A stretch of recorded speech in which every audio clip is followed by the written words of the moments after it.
نحمده ونستعينه ونستغفره ونستهديه. نعوذ بالله من شرور أنفسنا ومن سيئات أعمالنا. من يهده الله فهو المهتد ومن يضلل فلن تجد له وليا مرشدا. أشهد أن لا إله إلا الله وحده لا شريك له وأشهد أن محمدا عبده ورسوله لا نبي بعده. اللهم صل وسلم على هذا النبي الكريم وعلى آله وصحبه أجمعين، أما بعد. قال الله تعالى في كتابه الكريم: أعوذ بالله من الشيطان الرجيم. يا أيها الذين آمنوا اتقوا الله حق تقاته ولا تموتن إلا وأنتم مسلمون. وقال عز من قائل: يا أيها الذين آمنوا اتقوا الله ولتنظر نفس ما قدمت لغد واتقوا الله إن الله خبير بما تعملون. وقال عز وجل: ولا تقف ما ليس لك به علم إن السمع والبصر والفؤاد كانوا أولئك عنه مسؤولا. إن السمع والبصر والفؤاد أولئك كان عنه مسؤولا. أما بعد فيا أيها المسلمون أوصيكم ونفسي وإياي بتقوى الله فقد فاز المتقون. Sidang Jumat yang berbahagia, marilah kita pertama dan utama memantapkan kembali janji kita kepada Allah sehingga mampu memperkuat keimanan dan ketakwaan kita, karena dengan ketakwaan itulah kita akan bisa meniti jalan secara benar, dan karena itu mengantarkan kita dekat kepada Allah. Semoga kita dan seluruh jamaah yang hadir dimudahkan Allah untuk terus istiqomah di dalam meniti jalan ketakwaan. Amin ya rabbal alamin. Hadirin sidang Jumat yang berbahagia, pertama saya berwasiat, usiku wa nafsi wa iyaya bitaqwallah faqad fazal muttaqun. Pesan ini merupakan pesan yang bersifat monumental dan turun-temurun sejak Nabi Adam sampai hari ini dan sampai kiamat. Karena pesan ketakwaan merupakan intisari dari turunnya agama bagi kehidupan manusia. Yang kedua, hadirin yang dimuliakan Allah, sidang Jumat yang berbahagia. Hari ini kita memasuki tanggal 10 Februari. Beberapa hari lagi kita akan memasuki tanggal 14 yang seringkali menjadi euforia, menjadi salah kaprah di tengah umat Islam khususnya, dan mobil khusus kepada para pemuda yang mereka selalu mengeluh-elukan dengan yang disebut Valentine Day, Hari Valentine. Mari kita lihat sejenak sebenarnya apa Valentine Day itu, dan bagaimana Islam mensikapi terhadap perayaan Hari Valentine. Bolehkah diperkenankan lalu kemudian kita euforia ikut-ikut merayakannya atas nama cinta? Hadirin rahimakumullah, jika kita lihat tentang sejarah Valentine Day, sejarah ini masih banyak bertebaran, berbagai macam versi. Tapi paling tidak akan saya angkat dua pendekatan atau dua kisah yang dimuat di berbagai referensi, baik referensi ensiklopedia dunia berbahasa Inggris maupun yang lain. Paling tidak bahwa referensi ini kemudian bisa menjelaskan apa sesungguhnya Valentine Day. Jika kita melihat misalnya sejarah di gereja, ada 3 nama yang kemudian diangkat Yang pertama namanya Valentin, yang kedua bernama Valentinus, dan yang ketiga bernama Saint Valentin. Ketiga orang ini dianggap sebagai satu tokoh monumental, tokoh yang mengedepankan aspek kemanusiaan dan cinta, karena menentang kebijakan seorang raja yang menetapkan, khususnya pada Kaisar Claudius II, yang menetapkan bahwa tentara-tentara laki-laki dilarang untuk nikah atau kawin. Riset dari Romawi bahwa tentara yang tidak beristri jauh lebih berkualitas ketimbang mereka yang beristri. Atas dasar itulah lalu kemudian larangan ditetapkan. Ketiga orang tadi yang saya sebutkan, apakah Valentin atau Valentinus atau Saint Valentin, mereka menentang. Ketiga nama itu pun masih diperdebatkan, tetapi ala kulli hal kami tidak memperdebatkan nama itu. Mereka tetap berani menyelenggarakan perkawinan, menikahkan sebagian tentara-tentara yang masih muda, dan karena itu kemudian mereka dihukum mati oleh Raja Claudius yang kedua. Kenapa kemudian mereka dielukan? Karena telah mereka menyelamatkan aspek kemanusiaan. Mereka ditokohkan sebagai tokoh yang romantis, tokoh yang bisa menebarkan cinta dan kasih sayang. Legenda kedua yaitu adalah berasal dari sebuah upacara Lupercalia. Upacara Lupercalia merupakan upacara penyembah dewa Romawi, atau kemudian termasuk upacara dewa pertanian Romawi dan juga pendiri Romawi. Upacara ini dilakukan dalam rangka untuk memotong korban atas anak pendiri Romawi yang kemudian diasuh oleh singa di sebuah satu gua, dan kemudian mereka memotong korban, lalu kulit kambing yang mereka potong itu dicelupkan darahnya dan kemudian dipukulkan kepada para perempuan laki-laki yang berada di perjalanan, siapapun. Dan sesungguhnya upacara itu justru diminati oleh para perempuan. Tetapi upacara itu kemudian kenapa diminati? Karena setelah mereka terpukul dengan potongan-potongan kulit kambing yang terkena darah korban itu, mereka meyakini namanya dimasukkan ke dalam guci yang besar. Pada gilirannya di guci yang besar itu kemudian akan diambil oleh para laki-laki, dan laki-laki yang telah mendapat nama itu maka berakhir dengan perkawinan. Lagi-lagi ini merupakan persoalan masalah cinta dan persoalan masalah kasih sayang. Akan tetapi mistisnya adalah semua terkait dengan penyembahan, yaitu dewa-dewa yang mereka yakini. Hadirin rahimakumullah, upacara ini kemudian diadopsi ketika agama Katolik masuk ke Romawi pada abad ketiga, sekitar 270-an Masehi. Sehingga upacara ini karena sudah menjadi budaya yang sangat luas, tidak mungkin untuk kemudian dihapuskan. Maka kemudian upacara itu akhirnya diupayakan dikristenkan. Bagaimana cara mengkristenkan?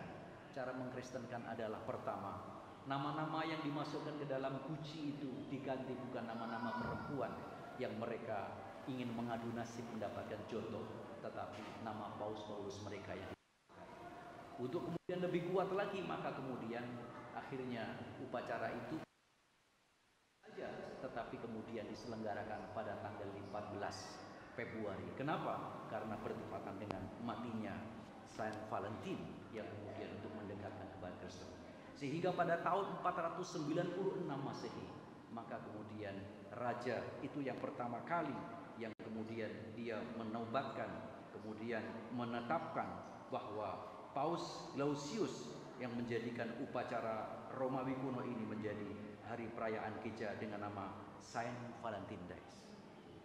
Hadirin sidang Jumat rahimakumullah, dua referensi tentang kenapa terjadi hari Valentine menunjukkan sama sekali tidak ada hubungannya dengan budaya Islam, sama sekali tidak ada hubungannya dengan tradisi keislaman. Islam memiliki tradisi cinta yang dibangun dari nama Allah Ar-Rahmanur Rahim. Islam menetapkan dan memberlakukan, bahkan menjadikan cinta itu sebagai melalui keluarga, sehingga terjadilah pernikahan. Tetapi kemudian yang terjadi euforia setiap 14 Februari. Contoh misalnya pada tahun 2021, ada satu riset yang kemudian menghasilkan bahwa penjualan kondom itu selama berpuluh tahun, selama setahun, maka besar lakunya di tanggal 14 Februari. Ini artinya ada kaitan dengan demoralisasi. Oleh karena itu, maka kita melihat kenapa Majelis Ulama Indonesia mengharamkan adanya perayaan Valentine Day. Kenapa kemudian ulama-ulama di dunia juga mengharamkan? Karena ada 3 perkara. Perkara yang pertama adalah ini adalah upacara keagamaan yang tidak ada sangkut pautnya dengan dinul Islam. Padahal kemudian kita diperintahkan kepada Allah Subhanahu wa taala, "Qul ya ahlal kitab alla na'budu illallah wa la nusyriku bihi syai'an wa la yattakhidhu ba'duna ba'dan arbaban min dunillah." Hai ahli kitab, marilah kita duduk berdialog, yang menyekutukan kepada Tuhan dan tidak menjadikan satu dengan yang lainnya sebagai Tuhan. Ini adalah merupakan proses kultus mentuhankan yang selain Allah Rabbul Alamin. Dalam konteks akidah, keyakinan, jelas melanggar. Meski kemudian pada gilirannya yang dimunculkan adalah surat-surat cinta dan ucapan kasih sayang. Dalam Islam ucapan kasih sayang dimulai sejak salat Assalamualaikum warahmatullahi wabarakatuh. Dalam setiap kita melangkah, kita minta Bismillahirrahmanirrahim. Itu semua adalah kandungan-kandungan cinta yang hakiki. Tetapi kemudian desain yang kita lakukan tidak sebagaimana desain yang dilakukan oleh agama yang lain. Atas dasar perbedaan ideologi dan keagamaan, keyakinan inilah maka haram hukumnya untuk bahkan sekedar untuk membeli sesuatu sekalipun. Kenapa? Wa ma laysa laka bihi ilm. Inna as-sam'a wal basara wal fuada kana ulaika anhu mas'ula. Ulaika kana anhum.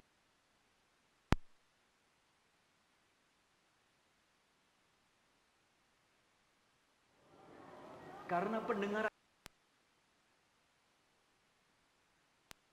akan diminta bertanggung jawab. Rasulullah sallallahu alaihi wasallam menegaskan, "Man tashabbaha biqaumin fahuwa minhum." Ketika kalian itu berusaha mengikuti, berarti kalian adalah bagian dari mereka. Jika ini secara akidah bertentangan dan kita lihat secara moralitas sangat degradasi moral dan sangat berbeda dengan sosiologi kita, maka tentu ini merupakan upaya menyerupai yang dilarang oleh Allah Subhanahu wa taala. Oleh karena itu, kita diminta oleh Allah, wa ta'awanu 'alal birri wat taqwa wa la ta'awanu 'alal itsmi wal 'udwan. Yang dimintakan untuk kita saling menolong itu dalam kebaikan, tidak di dalam kemungkaran. Jika ada yang mengatakan, "Pak Ustaz, ini kami kan dalam konteks cintanya." Bukankah saya akan menjawab, bukankah kalian diperintahkan untuk mencintai orang yang kalian cintai itu setiap saat, sepanjang waktu? Tidak memerlukan tanggal 14 Februari. Bukankah cinta di dalam Islam itu justru didorong, bahkan dilembagakan? Agama mana yang kemudian melembagakan aspek cinta berupa keluarga? Keluarga itulah cara mengekspresikan, mengartikulasikan makna cinta yang hakiki. Karena itu dorongan Islam untuk menikah itu sangat besar. Membantu orang untuk bisa menikah itu merupakan sebuah pahala besar. Dan orang yang kemudian tidak pernah ingin untuk menikah, dia telah menciderai terhadap dirinya sendiri dan tidak termasuk mengikuti sunnah Nabi. Karena sunnah Nabi, wa ana uhibbun nisa wa ana atazawwaj. Kata Rasul, dan aku juga menikah. Faman raghiba an sunnati falaysa minni. Barang siapa yang jauh dan tidak suka dengan sunnahku, maka tidak termasuk golonganku. Jadi dengan demikian, meskipun hanya dengan ucapan cinta, meskipun hanya ucapan selamat, meskipun hanya dengan kertas surat dan seterusnya, kenapa tidak kamu lakukan di selain hal itu? Kenapa itu tidak kamu lakukan kepada ibu kamu setiap waktu? Kenapa itu tidak kamu lakukan kepada istri kamu di sepanjang waktu? Kenapa itu tidak kamu lakukan kepada anak keturunan kamu di setiap waktu? Mencintai mereka. Bahkan kita mencintai kepada Rasulullah. Bahkan sesungguhnya ibadah ini kuncinya adalah al-hubbu, cinta. Barang siapa yang menyembah kepada Allah karena cinta, dia akan mendapatkan manisnya iman. Tapi barang siapa yang menyembah karena Allah itu hanya karena perintah dan karena beban, maka dia hanya menggugurkan kewajiban. Berbeda. Inilah konteks bagaimana kita memandang. Jadi kesimpulannya adalah bahwa Valentine Days bukan merupakan tradisi keislaman, juga bukan merupakan budaya umat Islam, bahkan juga bukan budaya bangsa Indonesia. Dia adalah merupakan upacara agama tertentu yang dilakukan oleh kelompok umat tertentu. Biarkan mereka melaksanakan. Marilah kita jaga diri kita, keluarga kita, anak dan lingkungan kita, agar tidak terkontaminasi dan tidak salah paham terhadap apa yang terjadi. A'udzubillahi minasyaitonir rajim. Bismillahirrahmanirrahim. Wal 'ashri innal insana lafi khusr illa alladziina aamanu wa 'amilus shalihat wa tawassaw bil haqqi wa tawassaw bis sabr. Barakallahu li wa lakum fil Qur'anil 'azim wa nafa'ani wa iyyakum bima fihi minal ayati wa dhikril hakim. Wa taqabbala minni wa minkum tilawatahu innahu was-sami'ul 'alim wastaghfiruhu innahu ghafurur rahim.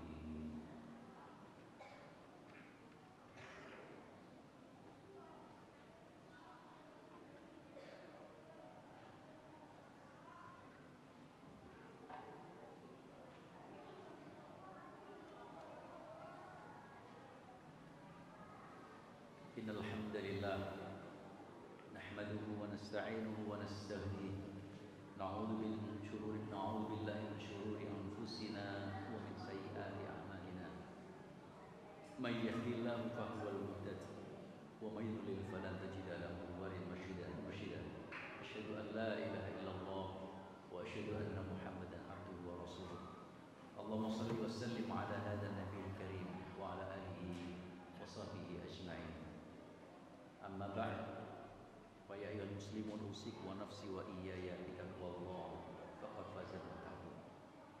Sebagai penutup di dalam khutbah ini, Al-Faqir ingin mengingatkan kembali bahwa hari-hari ini kita sudah memasuki bulan Rajab, bahkan telah melampaui pertengahan bulan Rajab.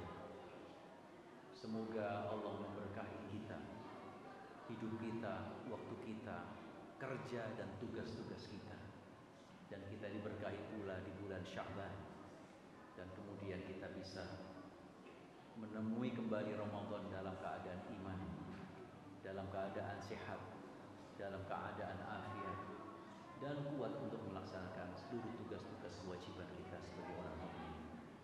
Semoga apa yang kemudian akan kita laksanakan, Allah mudahkan untuk melaksanakan.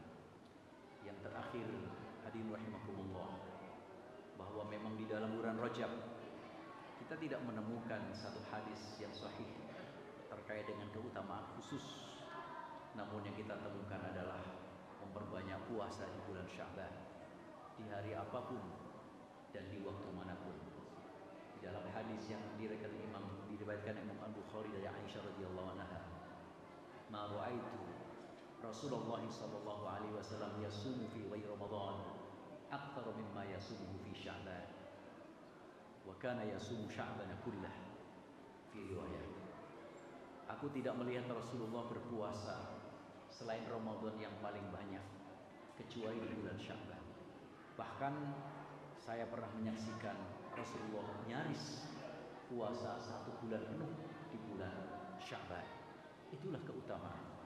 Dan bulan Rajab ini merupakan bulan untuk mendeklarasikan, untuk mempersiapkan, sehingga meskipun ada hadis yang tidak sekuat Allahumma barik lana fi Rajab wa barik lana fi Sya'ban wa balighna Ramadan, ini merupakan suatu woro-woro, suatu publikasi bahwa sebentar lagi kita akan memasuki Ramadan, yaitu bulan yang sangat mulia, tamu agung yang memberikan sejumlah dan keluar biasa, sehingga perlu menyiapkan diri kita secara spiritual, menyiapkan secara material, bahkan juga termasuk menyiapkan secara waktu. Semoga khutbah pendek ini berguna, bermanfaat, dan bisa memberikan pencerahan kepada kita. Summa sallu wa sallimu ala nabiyikum fa inna Allah azza wa jalla qala inna Allah wa malaikatahu yusalluna ala nabi ya ayyuhalladzina amanu sallu alaihi wa sallimu taslima.